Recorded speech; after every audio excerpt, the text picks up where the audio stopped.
Hi, welcome to my video on how to use Evernote.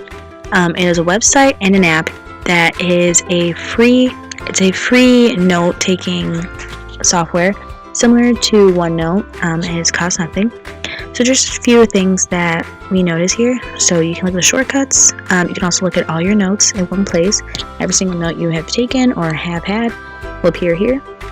You can also look at notebooks. So you have my notebook, which is already on there. You can create new notebooks. I'm going to be mostly working in Algebra 1 lesson plans. So in there you can see all my notes that I have there. You can also share notes with people and see notes shared with you. There's also tags. So these are just a few of the ones that I've used for this notebook.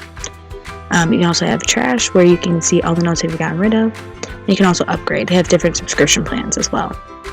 So we're going to go back to my notebooks. I'm going to show you my Algebra 1 lesson plans. And just an example of how to use. So you can enlarge the page. So I'm doing here first.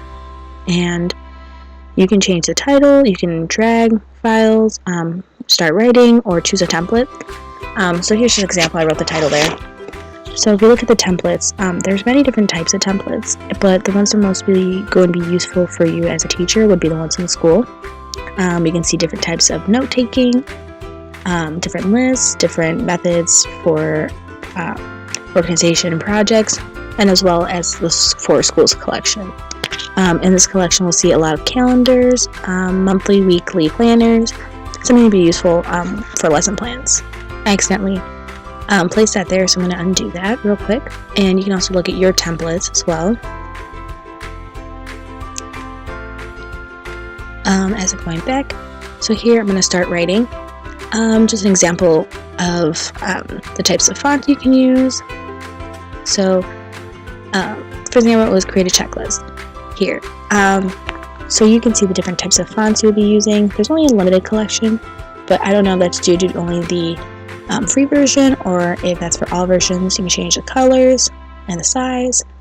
You have the basic editing for papers and for notes. You can highlight things. There's code block, which is a pretty cool option if you are into coding or teaching coding. So the checklist I find really useful.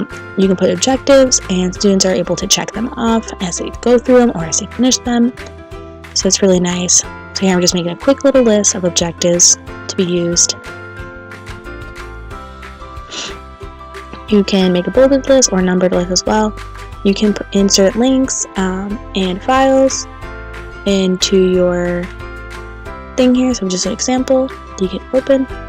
You can also insert a table, which is very useful. You can use this for a variety of reasons.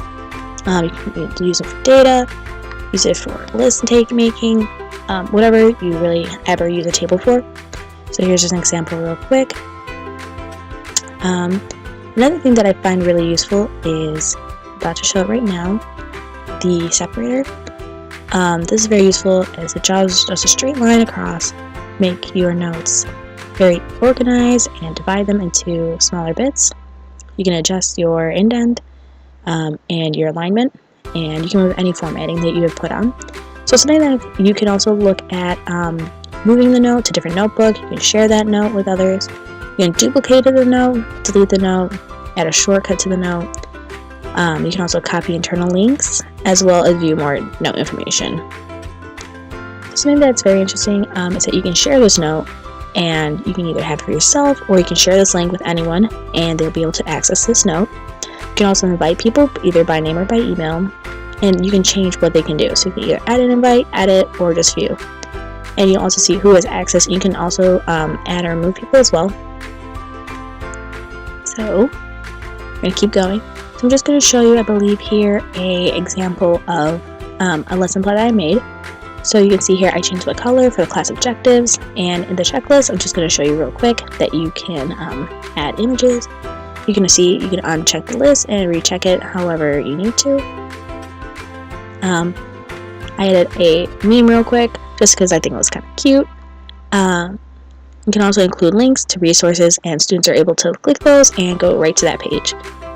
And here I'm also going to show you the tags, so you can add any tags you want. These are just some that I thought would align well with the lesson plan. Here I find that maybe you can also insert a standard number as well. And so this is a quick overview on how to use Evernote. hopefully you can implement this into your class or into your daily lessons.